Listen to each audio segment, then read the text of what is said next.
that's great. We've got, I think, over 100 online today, and a really interesting session, I think, in terms of a webinar that we're going to be looking forward to. What happens in schools as we emerge from the COVID pandemic, and particularly as we get back to a new normal, how we're going to close the gap in learning for children from disadvantaged children in particular. And we've got a great panel to help us. We have got Natalie Perera, who, if you give us a wave, Natalie, then I can see who you are. That's Natalie Perera, Executive Director and Head of Research at the Education Policy Institute, independent research institute founded in 2016, which in fact she co-founded. I think with David Laws, was that, Natalie, that you co-founded that? Yeah. Natalie worked at the DFE before that, where she led on research and policy on narrowing the gap for disadvantaged children, amongst other things. Some time at the Cabinet Office working with the Deputy Prime Minister, and she also, besides all of those things, is a director of a multi-academy trust in South London. Lisa Crausby, who, there's Lisa. She's the Executive Director of Education at Star Academies Trust, and Star topped the league table, the National MAT league table for Progress 8 scores at Key Stage 4 last year. Lisa is responsible for schools in Lancashire and the Midlands. She's talking to us today from Cumbria. And she is responsible for school improvement, teaching and learning across our whole trust, amongst other things. She's been a trust CEO too, and worked internationally, and also a lead inspector for Ofsted in the Northwest, where I think, actually, so you may have worked with Mary, is that right? Yeah, that's correct. Mary and I did an Ofsted inspection together. I think it was Staffordshire, is that right, Mary? Yeah, I do remember doing one, I can't remember where it was. Let's introduce Mary properly. Many will already have come across Mary as a writer and a conference speaker, and well known for her contributions, most recently on the curriculum in particular, which was the focus of her latest book. She's been a classroom teacher, a local authority advisor, an Ofsted inspector we've just heard, which brings together, I think, a unique insight on what quality teaching looks like. She came to teaching slightly later in her mid-30s and did lots of other things before, including, I read somewhere, Mary, that you ran an ice cream business. Is that true? Started it when my children were little. Now being run by my son.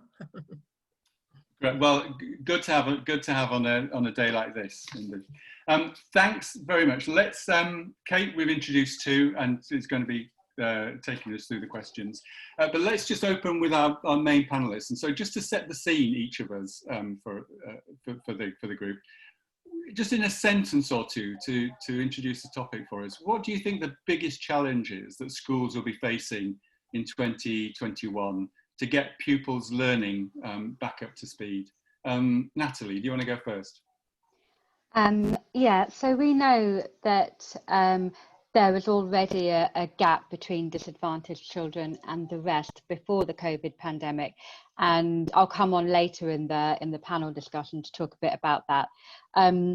But looking at the pandemic, the biggest challenges are really that lost learning time, but also how that lost learning time, how the impact of that varies between different groups of children. So we know from polling by the IFS and the Sutton Trust that disadvantaged pupils are likely to have had less learning time at home with fewer resources available compared to more affluent families. But the other concern in all of this is about wider well-being as well, and not just academic learning. So thinking about the impact for pupils who have experienced bereavement, acute poverty, neglect, domestic violence, etc. And I think those are the challenges that have really come to the forefront during the pandemic. That's really helpful, and some of those things we're going to, and many of us are going to unpack in the conversation. Mary, what do you think the biggest challenge for schools? So I think the main thing is going to be about prioritising how we're going to meet those gaps for all pupils. But as Natalie said, we do know that they are likely to be greater for some of the children from disadvantaged backgrounds. I think it's important to say that is not universal. There are plenty of children who've actually had a positive experience, and we've got some great accounts coming out of children that schools were actually quite worried about when they were in school, and they've just really excelled. So for me, it's about looking at this as a case-by-case thing, which is a big role for form tutors, for classroom teachers. But I think that what I would also say is it's, you know, schools and leaders are going to really sharpen their focus on those things that we know make the greatest difference. And in terms of the curriculum, that is about making sure that we draw on, you know, the emerging findings from cognitive science about what supports children really quickly. I would also say any interventions that are needed for those cohorts that we were already concerned about or we've identified since, that those are as efficient and have as much impact as soon as possible, so that they're back in with their classmates as quickly as possible, because sometimes when they're not properly run, they can drift. But I think for the most part, schools are very good at doing this. I think paying careful attention to those interventions where there's quite a lot of evidence that have high impact. And so I would say be looking at things like the expressive writing series, the expressive reading, the equivalent in maths, and looking at those schools who do amazing things for disadvantaged communities in a particular subject, like Chris Dyson's work at Parkland School in Leeds. So it's about prioritizing, getting shot of anything that's not adding value to learning, and taking a careful view on what are the things we're going to put in place to support. Okay, that's really helpful. Let's come back to those things around curriculum. Let's just complete the lineup. Lisa, biggest challenge for the coming year? I think it's important perhaps not to see it as a challenge, but look at the opportunities that you know, lockdown and this pandemic has brought about in terms of the talk and the discussion and the additional funding that is coming our way in terms of disadvantaged pupils. I think there's a real opportunity to level that playing field, particularly for disadvantaged children. I think that leaders need to be brave. They need to be flexible. They need to start making courageous decisions, which looks at the curriculum in a little bit more depth. And as Mary said, prioritizing some of the content within the curriculum to the bits that matter most. Also, you know, trying to look at the strategy, you know, the tutoring program, which I know we'll come on to, and seeing some of the real added benefits that will have for our children that have been disadvantaged as a result of lockdown, and responding to the context. You know, we're living in a world where we don't know what it's going to be like in September, October, November. And I think it's really important that we respond to the context and we take our staff with us. And not only do we take our staff with us, we need to work as a team and make sure that they are safe. And as Natalie said as well, you know, taking into account that, you know, this new normal that we're working in at the moment could change. You know, there could be a second wave. And even if we do have all children back in school in September, there will be still some children that will be at home because they'll be shielding or self-isolating. So that blended approach, or the online learning that has been set up so far, will continue. So I think there's a lot of areas that we can discuss as we go on today. And if you're listening and you've got some thoughts around the kind of the biggest challenge or the issue that's most on your mind, then use the Q&A tab at the bottom and send a message to Kate, and Kate's going to bring those into the conversation a little bit later on.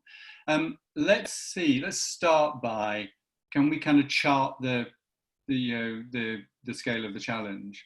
Natalie, this is something that you've focused on. I mean, we know about the gap between disadvantaged pupils and others in normal times. But can you just kind of give us a flavour of the data? And have you got any sense from your work at EPI how much wider the gap might have become as a result of the pandemic?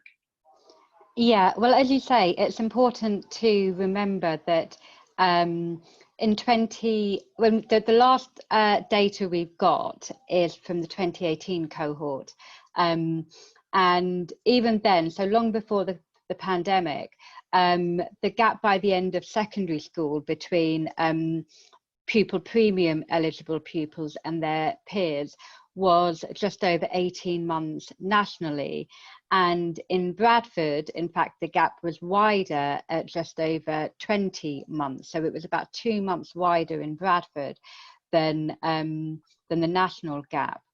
And we also know that over the past few years, progress in closing that gap, particularly at the end of secondary, has been stagnating. So that's what we know about what's happened. We also know that for the most persistently disadvantaged pupils, so those who have been eligible for free school meals for at least 80% of their school lives, so their parents are almost always out of work or in very low paid work. For those pupils, the gap is significantly wider by the end of secondary, at just over 22.5 months, so about 4.5 months wider than the national gap for pupil premium children. So we know that we've got a particular problem with those very consistently poor children. In terms of what might happen, we've seen the really helpful research by the Education Endowment Foundation that where they've estimated that the gap could widen by up to around 75% as a result of the pandemic. Now, when you say 75%, you mean what? Just unpack that for us. So the 75% is how much more it could widen using that, given where we are now. But they give a range of between 11% and 75%, and that's based on a literature review they did of where there's been lost learning in other scenarios, so pandemics internationally, for example, where schools have closed. So it is an estimate. The problem is that we won't know the true impact on the gap until 2022. There are no national exams this year.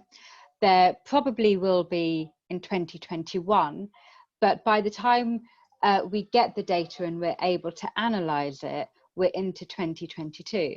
Now, clearly we cannot wait that long in order to act. So what's really important now, and Mary and Lisa will have a much better view and experience of the interventions in the classroom that will help. But nationally, what we need is really timely data about how children are doing and the kind of support they're getting, and then really timely policy responses from the government and elsewhere. And that's not what we've seen so far. Mary, let's turn that over to you then. It's in picking up Natalie's lead. There's that sense of scale and challenge, and one extreme actually quite severe. And let's just turn to some of the things then that have been into the debate about meeting the challenge. So there's this talk of recovery curriculum has entered the lexicon, although it means different things to different people. But I think it raises an interesting question. Is it that we're trying to get back to business as usual, or is it that we're trying to do something completely different in the classroom? This idea of recovery curriculum, talk to us about that. So I've got reservations about the term recovery curriculum, and the reason for that is that it implies that this is, new plans, new units being written up. I don't think anyone's seriously suggesting that, but I think there's been quite a lot of discussion about, what more can schools do? But it's about a lens through which we have our attitude to our work rather than writing up new plans. That's my concern. And so for my money, I think it's more helpful to talk about recovery conversations, because we cannot carry on as though nothing has happened. And so, we know all the emotional impact not just negative, but because some interesting insights will have come from this as well, that I think schools have got to pay attention to how they hold conversations, whether that's at tutor level, classroom level, but also starting with staff, so that people have an opportunity to talk about how lockdown has been for them, if they choose, because I think we've also got the right to be silent. So for me, this is about the power of talk to get us to a space where we can then crack on with the learning. And so what follows then from that, in terms of what I think we need to do if we're not going to have an actual recovery curriculum in place, is I think that we need to garner a sense of urgency.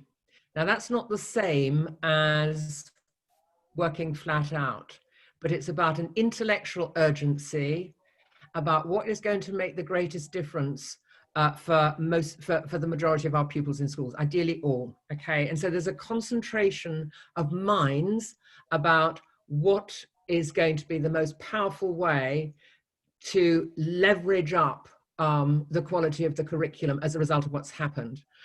So for me, it's about going back and identifying the biggest levers that we've got that are going to address some of the issues of equity and justice in terms of curriculum provision, which then leads to outcomes. I think that there's got to be a paradigm shift in that.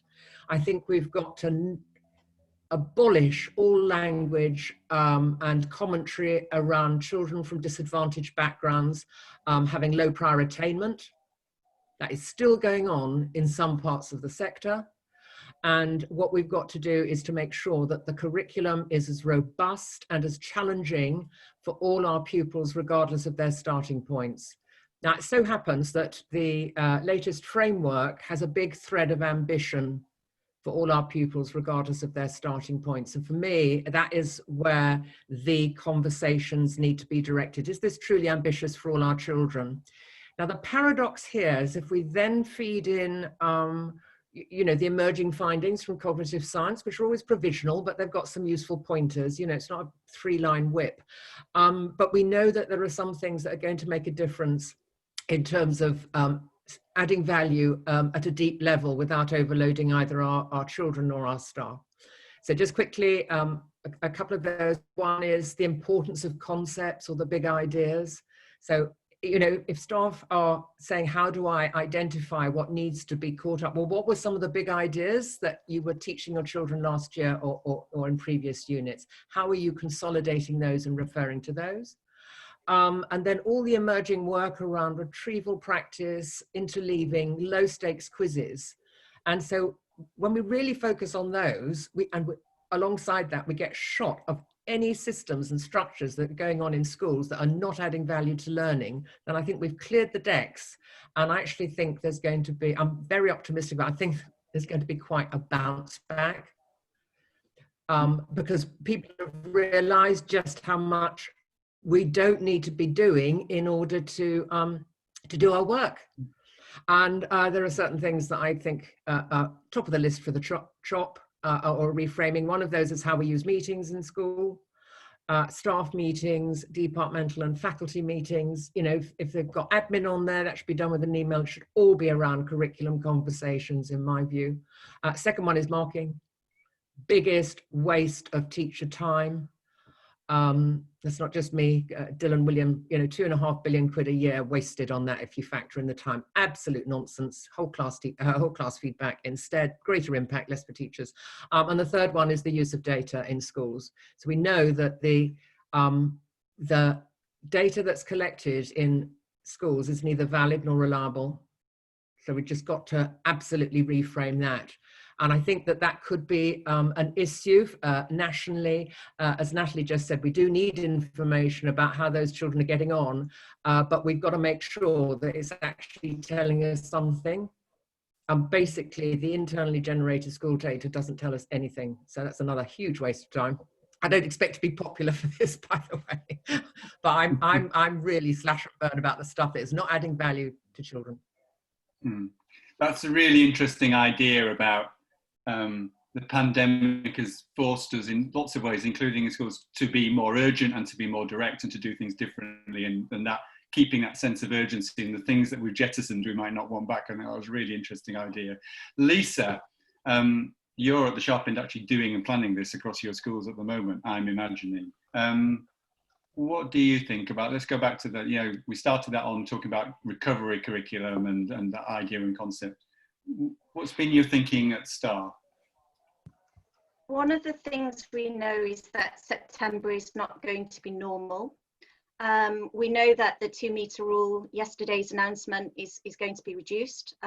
That's good news on our part in terms of we're starting to look at increasing potentially all pupils coming back to school, with the exception of those shielding or self-isolating. So that's kind of best case scenario. It could be that the R rate is really high in September, and we might need to operate a rota model whereby we've got some in school and some will be at home. So we know that, or there could be a localized lockdown where a school is shut for a whole entire quarantine period. So the context starts first, and we are looking into all of those scenarios in terms of what happens next. So we are currently working on the premise that we will continue simultaneous remote teaching for those that are shielding or self-isolating, so that they don't lose out completely. So online learning for us is here to stay.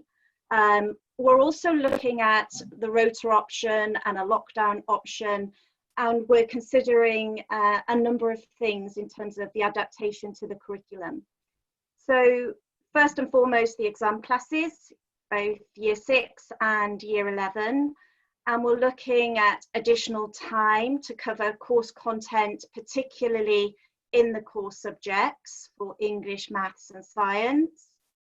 We're also looking at where, you know, we get that time from. Do we extend the school by an extra period at the end of the day, or do we look at a different model? So we're having those discussions at the moment. We're also looking at our curriculum plans. We have a consistent curriculum across our trust, and we're looking at the plans just to see if we can deliver some of the content in less time.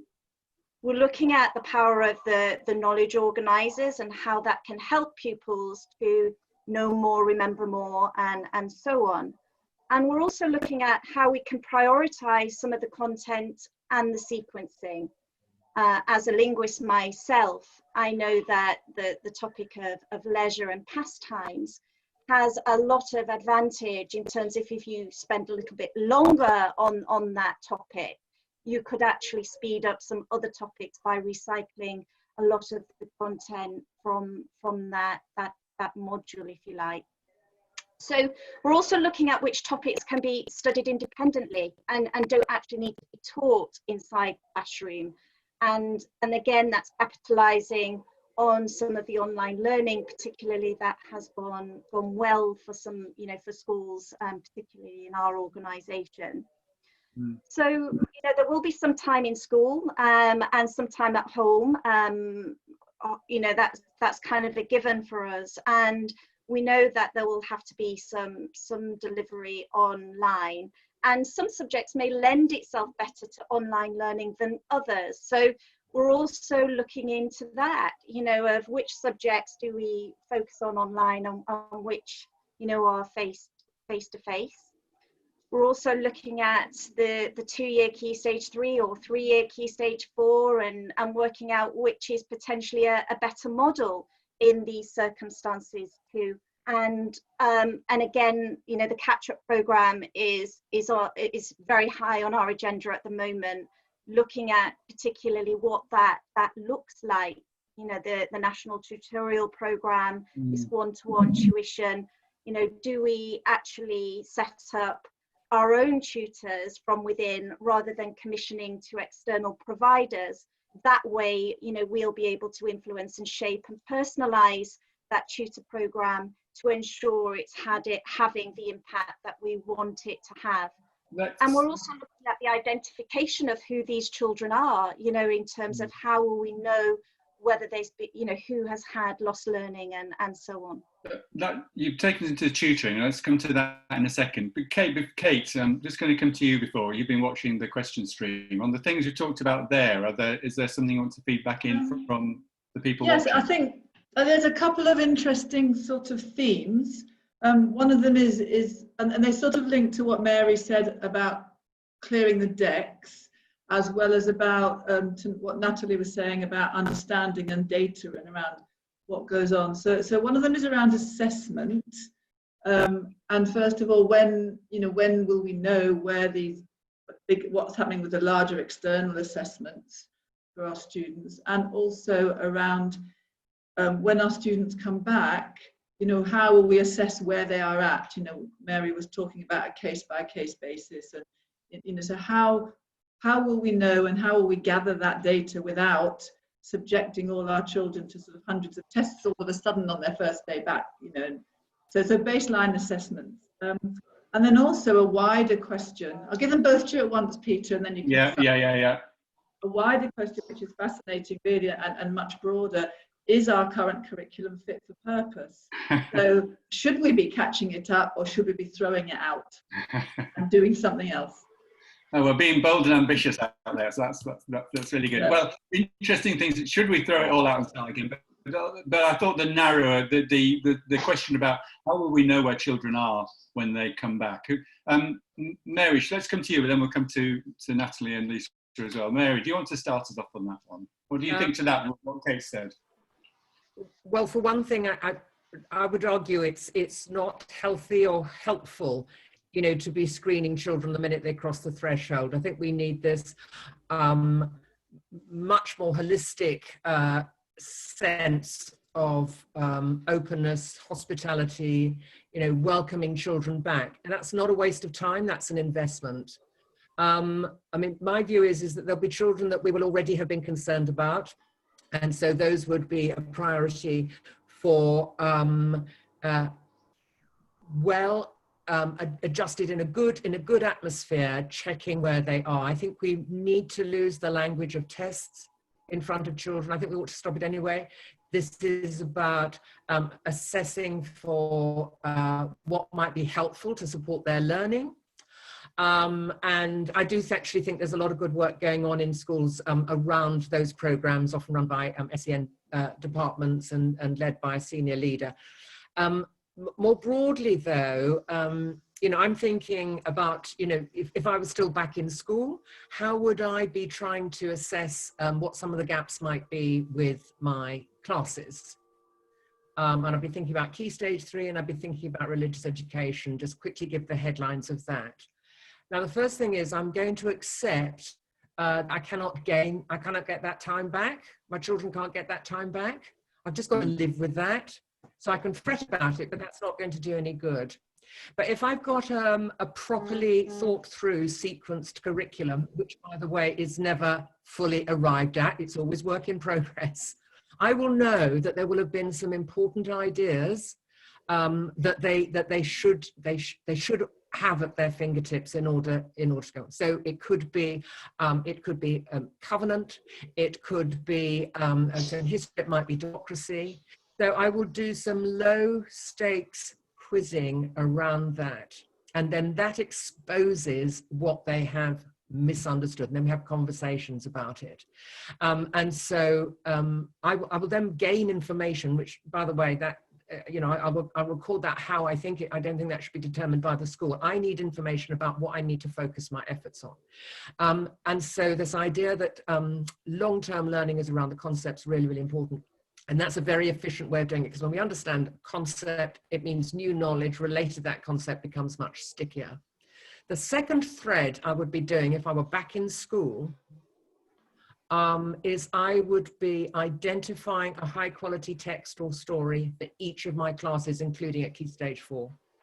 The reason for that is that we know from the cognitive science that our brains privilege story. Our brains privilege story. So if I learn new material in the context of a high quality text or story, that is likely to be more secure learning. We've got a lot of work to do on this in the sector because people just think it's a blast, it's fun. It's not. There's serious stuff sitting behind here. And I'm arguing that high quality text should underpin all our planning. And the reason for that is that you've got much more sophisticated language, you've got all your tier 2, tier 3 vocabulary, provides hinterland, very inclusive for all our pupils and students. Got lots of evidence around that, including the work came out of Sussex University, the faster reading research, where 12 weeks of reading aloud in an English lesson, 8.5 months progress, increase in reading scores for the whole cohort, not a huge study, 365. The children who are identified as poorer readers, 16 months improvement. Can't afford to ignore this kind of research. We've got a lot of barriers to it. And then I would be reading aloud to a class for a minimum of 1 lesson. People are going to say this is deep work going on, because it's going to do a second function of that effective of bringing a class together, what Claire Seeley calls the collective cuddle. And so that is how I would be efficiently getting back in. And there's lots of barriers to embedding that in most contexts. I was always a rule breaker, but I got the results. That's brilliant. You've given us a lot of stuff to bite on there, Mary. And if people have got thoughts and comments on that, again, send a message on the Q&A and we'll bring that back in. Natalie, you're back to this idea of you introduced us to the idea of assessment. Your perspective is a kind of bigger, a broader policy area, but what was your take on that about knowing where we are?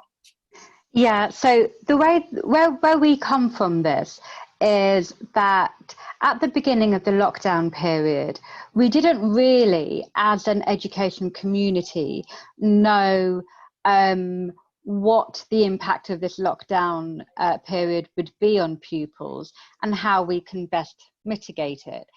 Now, there'll be some great head teachers and leaders out there who were on the front foot, knew their pupils and knew how to support them.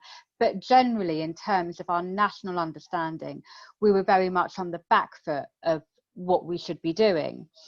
And thinking about when schools do start to reopen again, what can we learn from the lockdown so that if there's a second wave of the pandemic, or if there's a different pandemic, we know what to do in a much more planned way. So one of the things that we've been thinking about is, I completely agree, we're not calling for any additional testing of pupils, but where formative assessment is already used, is there some way of gathering that data and understanding which subjects have children have fallen more or less behind in, or where they just managed to keep up, which is a great thing. How have certain pupils been affected in those subjects? So have girls continued to do really well in reading, for example, at primary, despite the lockdown? And which approaches that schools have taken have worked? Have online lessons seem to mitigate against lost learning, or have they had no impact at all? And these are the kind of questions that we want to be able to answer, so that if this does happen again, we have a much more solid evidence base from which to work. And for this current cohort of pupils, government can, and the sector can, think about what strategies to implement now and not 5 or 10 years down the line. So we learned some things and emerge stronger from it. That's really helpful, and we'll come back to Kate one more time before the end of the session. I want to move on and think about the government package that was announced, and just to unpack some of the things there. And you started us off into that when you mentioned one-to-one and small group tuition, which was one of the things suggested in the EEF paper and the guidance that came out with that. Just let's just unscramble that and explore that a little bit more, and we'll come back to Lisa and Mary on this as well. But Lisa, you start us off. You've begun to think about this. I mean, there's a whole load of issues around this, around the logistics, the capacity, the capability. What's been your thinking so far within the trust about to what extent you're going to pick up the one-to-one and small group tuition idea and how you might implement it? I think we're really excited by the opportunity, first and foremost. I think, you know, the evidence that's come from the Education Endowment Fund shows that one-to-one tuition can have a massive impact.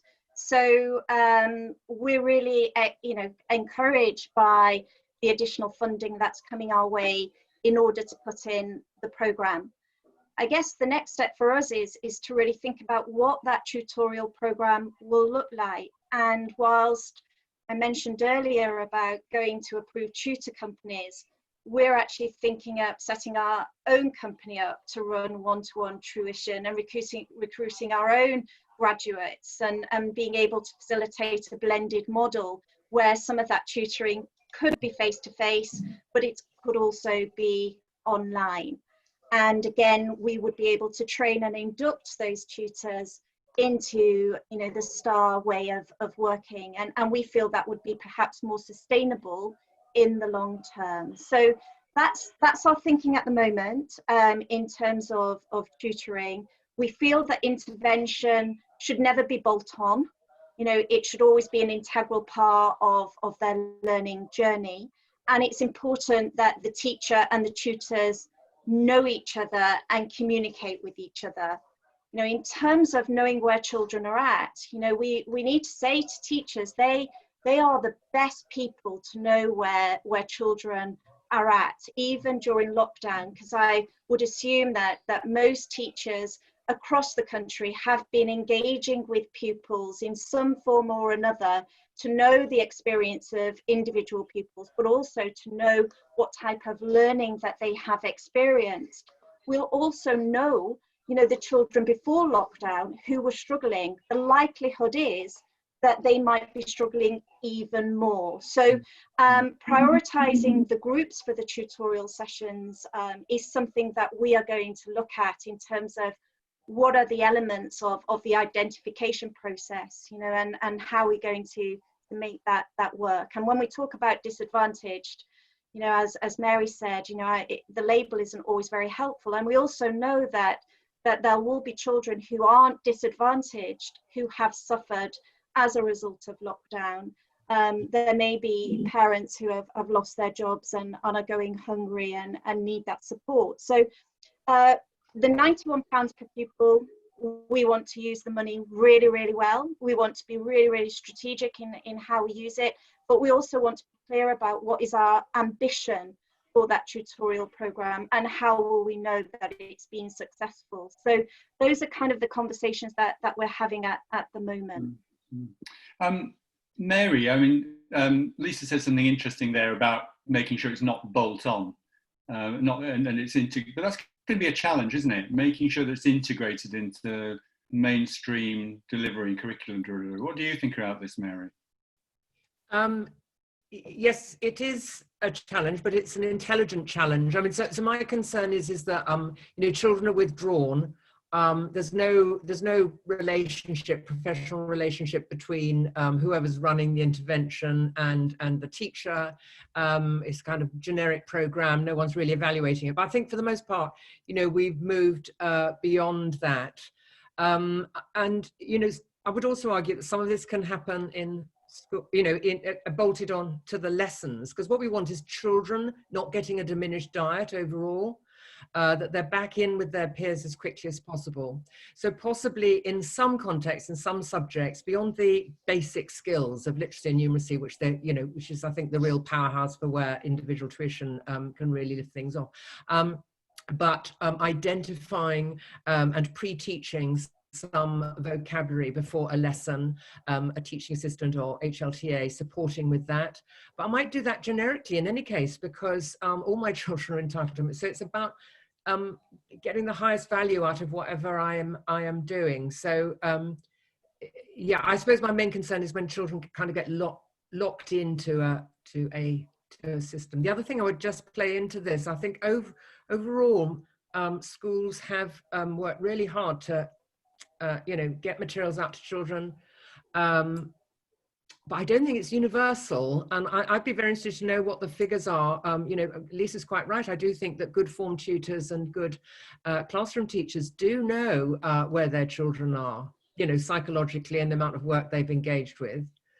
But anecdotally, there are families who've not had any contact and their children haven't been sent any work. So it's another big question. Natalie, let's come to you on this tutoring question. In your policy paper back in May, you kind of called for something similar as a different, you described it in a different way, but you talked about this additional capacity. And since then, we've had the National Tutoring Programme announced. What's your take on how that policy is unfolding, that approach? Yeah, so I think that we need a lot more of the detail of this from government. So we know that there's 650 million that will be going directly to schools, and that's allocated on a per pupil basis. It's not targeted in any way. So if you're in a trust like Lisa's where you've got more disadvantaged pupils, you're not going to, per pupil, you're not going to receive any more than a grammar school in Kent, for example, which we think we think a targeted approach would be better, and it's what we called for in our paper. But that 650 million works out to around £80 per pupil. Separately, there's 350 million that's been given to the EEF to help with this national tutoring programme. And that's for two things, really. It's to build capacity of tutoring services and scale them up where they've demonstrated that they, through a randomised control trial, that they have the ability to make an impact on attainment. And then the second part of that 350 million is to provide a subsidy for schools who want to buy in tuition from those national tuition companies. So from the £80 that schools get, for their disadvantaged pupils, they will need to use some of that to provide 25% towards the cost of tuition. So the residual amount, and we're not arguing about tuition in itself, there's a lot of really strong evidence about the impact of tuition, but just the numbers start to unravel a bit. So then schools are left with a much smaller figure than that £80 per pupil they started with, because they're making a contribution towards tuition. And again, if you're a school with disadvantaged pupils, you're paying more towards tuition, and so the remaining money that you've got to do anything else with is far smaller. So there's a lot that the government needs to provide detail on with this programme. There's a lot more detail to come, I think, isn't there, needed, and a lot of these things. Kate, shall we come to you and see what's been going on around India? A couple of interesting points. One was about parents, and originally in the context of assessment, and how we can use what parents know about what's been happening during lockdown in order to assess where children are, or to maintain that engagement with the parents' engagement with their learning that will have been established in some households effectively, and others obviously less so. But what's the place of parents? And also, how do we share the best practice? How as a, would organisations like Bradford for Teaching or broader national ones be sharing what we know or find works? So those are the two main things. That parents' question's really interesting. Let's pick up that one and see what the panel think about that. Mary, I think you're chair of Centre for Education and Youth. That's right, I think. And who have published research on this, actually, who talked about parents thinking differently about their children's education as a result of the pandemic, and a potential, therefore, of a kind of the home-school relationship changing and the role of parents changing. What do you think around all of that question that Kate raised? Yes, I think that's a potentially very powerful if we take that insight and the evidence seriously. I think there's a lot of evidence that parents have got a newfound respect for teachers trying to teach their own. That is good. We need to build on that. But I think what schools need to pay attention to is that you know, we are partners, and quite often lip service is paid to that. And actually the evidence that has come, not just from Sef's work, but elsewhere, is that, you know, collectively around a child, this can really add value to what's happening for them. And also makes it interesting for the parents as well. I'm just thinking of a school, very poor part of the country, part of a trust, one of the coastal schools, high proportion of families, you know, for Eastern Europe, you know, are doing casual agricultural work. And the head there was talking about the knowledge organizer packs that they had prepared to go home. And I just thought, oh God, is that a bit kind of, you know, too much expectations on parents? And she said they absolutely love it.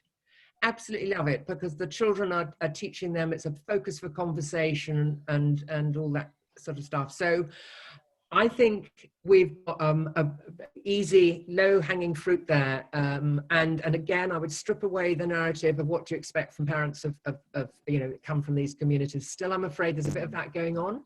And that only we understand what aspiration is for these kids. I've never yet met a parent who's not aspirational for their child. So I think we've got a golden opportunity to add value to this new respect on the part of most families for what goes on in schools.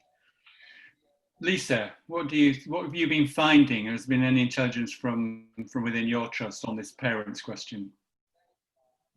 Well, just what all the research says, really, in terms of particularly for primary age children in particular, you know, that the strengthening of the partnership between school and home is an important one, you know, because they can continue the learning at home when doing their leisurely activities, you know, so learning becomes a continuum. So we know that that's really important. And we also know the benefits of parents reading aloud to children are significant too. So I do think the regular communication which we've had in our own trust between parents and school have really paid off, because we've developed that relationship on a weekly basis, which I think has been really important.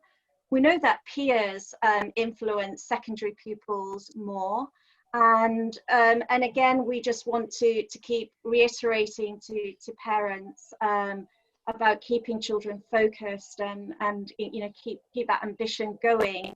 We know that that can pay dividends. But there's no doubt through lockdown, from our perspective, because of all our quality assurance checks, that the relationship between school and families, parents, carers, has definitely strengthened because of that regular communication that we have put in place. I want to try and bring in one more topic before we finish. We're galloping towards the end, but I think we've got time to do one more thing which you've all referred to at various ways, and that's the whole role of technology and online and blended learning. You've all touched that in various ways. And again, part of the EF guidance that came out as part of the government announcement.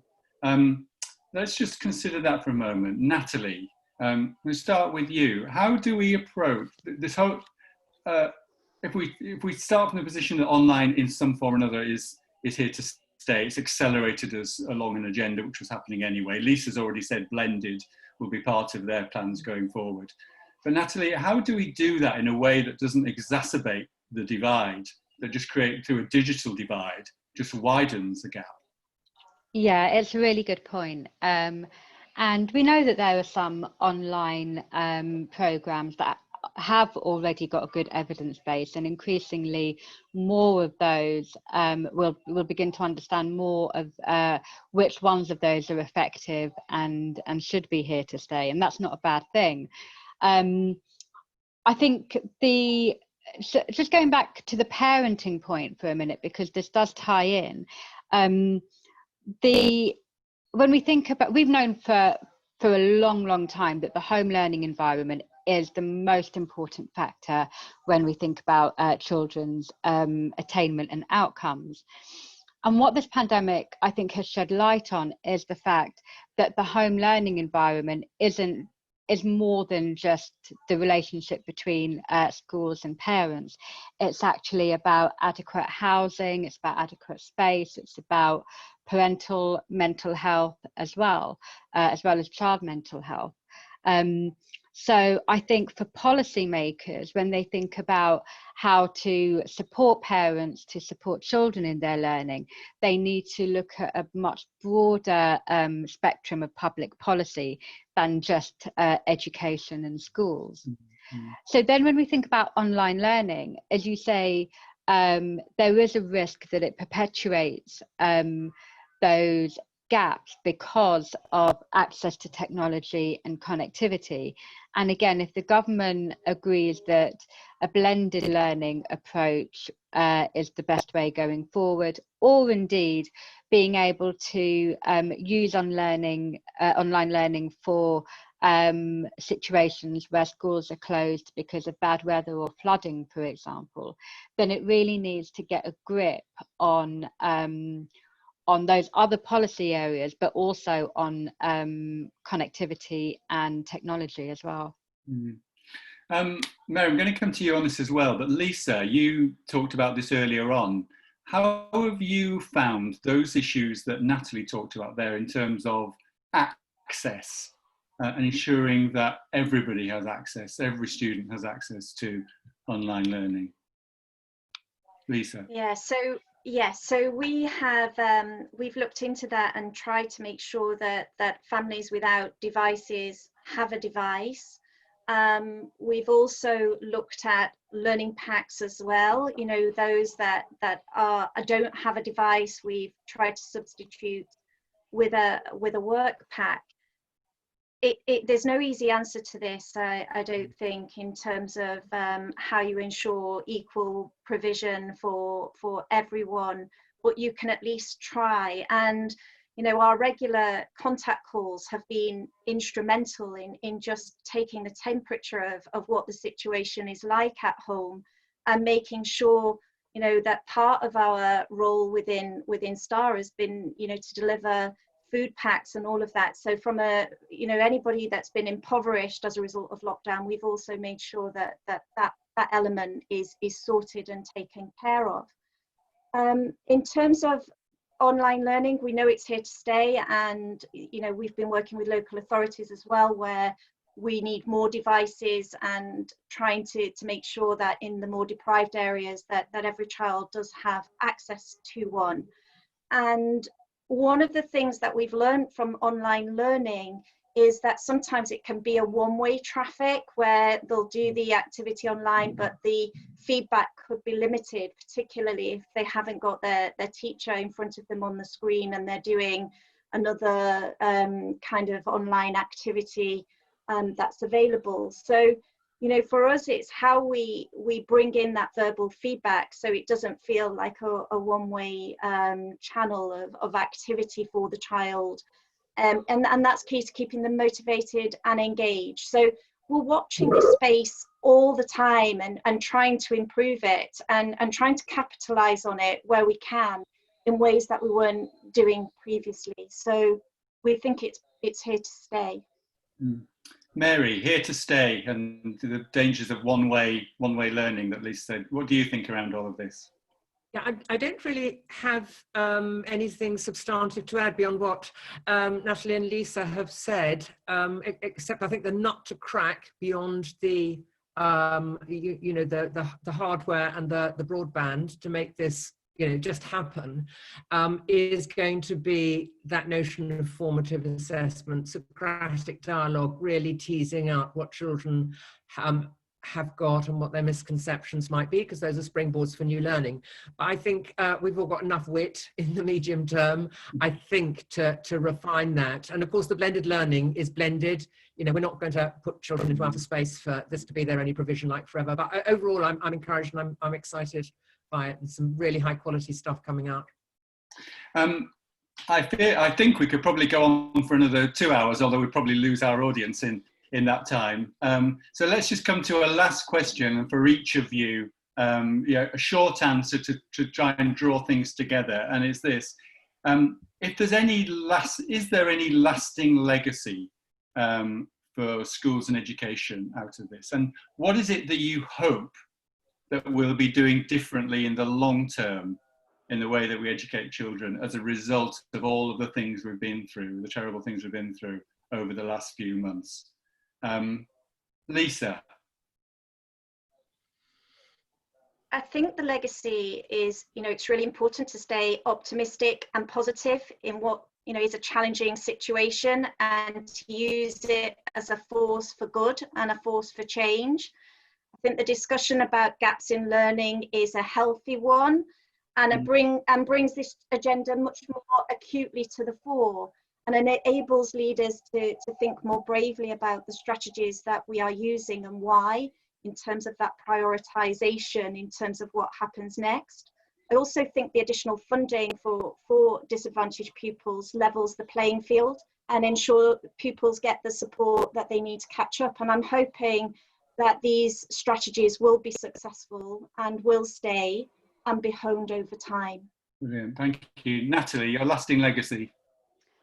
So I think for me, I think there's a really important lesson here for government on the impact of all of its policies on families and children. So the impact of poverty, the impact of cutting really important services like early intervention, social care, youth services, and the cumulative effect that it can have, that it's particularly acute at times of a pandemic, but that actually for many families is always there. And for schools in particular, I think that there are some important lessons that can be drawn out about SEND provision and school inclusion, which we didn't get a chance to really cover in this hour. But I think that's another area where we should be looking at and questioning ourselves more. That's great, thanks. And Mary, to wrap us up, lasting legacy.